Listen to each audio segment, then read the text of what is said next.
A curse is infecting the gaming industry. Ravaging the world since 2009, it's a nightmare that's caused people to lie to their friends, their families, and worst of all, themselves. It's been devastating. It's been absolutely devastating. I don't have a life anymore. Dark Souls, Demon Souls, Bloodborne, the infection comes in many forms, but the result is always the same. My family had started to fall apart, to tell you the truth. My brother was having a hard time at school. My mum had just lost her job, and I failed a one-bro run. But why has this problem arisen? And what's the fallout from a disease that's been around for far too long? It's clear that Dark Souls is a bane on society. Here's 7 reasons why. Number 7. People pretend to like them. Back in 1984, a study was carried out that showed certain individuals will pretend to like things they actually hate. Seeing it as a badge of honor, they sacrificed entertainment for the buzz of being that guy. Herein lies the problem. Rather than admit Dark Souls is actually a game that relies on nothing more than trial and error, punishing you deliberately on your first go-around, these troubled folk trick themselves, convincing their brains that the series is teaching them how to play it. This, of course, is nonsense. A lie created internally to stop them from seeing the truth. A video game that's overly difficult for the sake of being overly difficult. Well, the main thing that's happened since it's become apparent that I can't do a one-bro run, the local community have made it very clear that I am no longer welcome. For example, the local miners club told me not to come back, and that was awful. The reality line is blurred, leading some players down a path of deceit. Can this be stopped? Or are we too far down the rabbit hole? Number 6. It's destroying individuals the world over. Games are there to entertain, they exist to please, and yet Dark Souls has a very different effect on people that play it. Using the power of mental gymnastics, they manage to feign love for something they don't even like. As soon as this agreement has been entered into, these individuals take on a new task, namely to go out of their way to insult anyone who even dares think negative thoughts about their beloved franchise. These broken beings venture out into the digital world, slamming naysayers like a modern-day Spanish Inquisition. Things reached a head. Mum chucked me out. She said the stress was too much. She said she needed a son who she could rely on. I wasn't that son. And now I live on the streets, thinking, what if I'd just managed to defeat Ornstein and Smag that one time, but I couldn't, so. It's an epidemic, it's a disease, and it's getting worse. Are the people to blame? No, it's Dark Souls, the modern day killer. Number 5. There's nothing to it. Dark Souls is hard. This we know, and this we can tolerate. But outside of this, why does it even exist? Games like Call of Duty and Destiny have layers. They allow you to jump in deeper than what's on the surface, offering an entertainment experience that defies logic. But what does Dark Souls have? Some ghoulies? The odd rustic building? A dragon here and there? Well, they said to me, if you can't handle wandering around poorly lit caves in a loincloth, you've got no business being in the Pontyclwch Miners Club. And he says to me, I don't really see how the two things are related.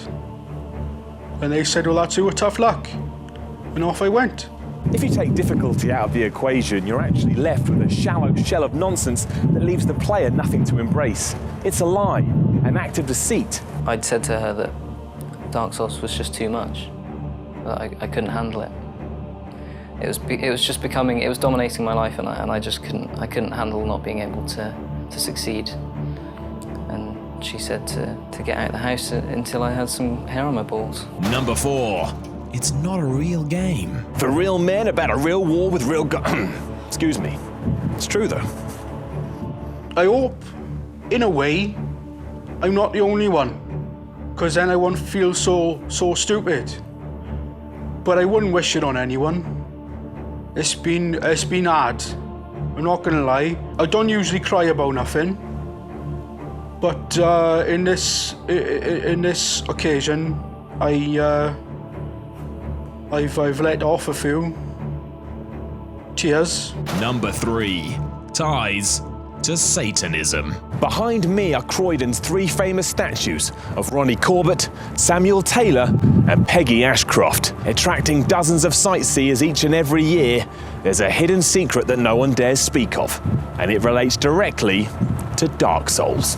Erected in June 2013, the statues appeared in the same month as E3 released a trailer for a Dark Souls sequel, the intelligently named Dark Souls 2. Since these incidents, Satanist activity has risen 12.4%, according to a fictional human that we invented, a bigger increase than ever reported in made-up history. A coincidence, or proof that Ronnie Corbett and Dark Souls are a serious threat to us all?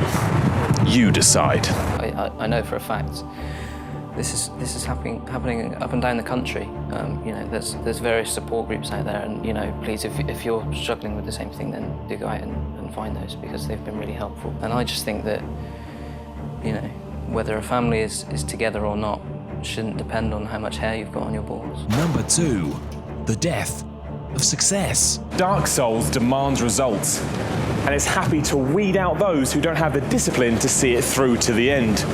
What you're not told, though, is that Dark Souls has spawned a generation of sports people who believe not succeeding is okay. While your local news may not feature it, there's countless young athletes who've started to jog the 100 meters or push over hurdles rather than trying to go for gold. Dark Souls is responsible for failure, and it's leaving us to clean up the mess. Advice I'd have for someone about to start Dark Souls, just don't bother. It's not worth it. There's plenty of other things you can play where people don't judge you if you crap at it. Things like, for example, Skyrim. Nobody gives a toss if you're rubbish at that. It's very difficult to be rubbish at that, to be honest. So should we be playing Dark Souls, or should it be taken out back, shot in the head, and left to die? It was good enough for old Yeller, and let's face it, Dark Souls is the rabies of video games. I've been Simon Miller, and this has been 7 Reasons Why. Till next time.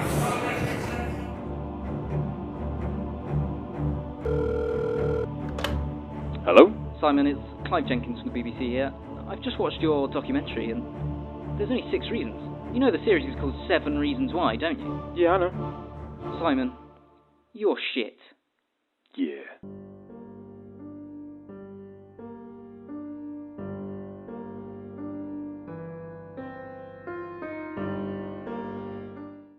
Metroid.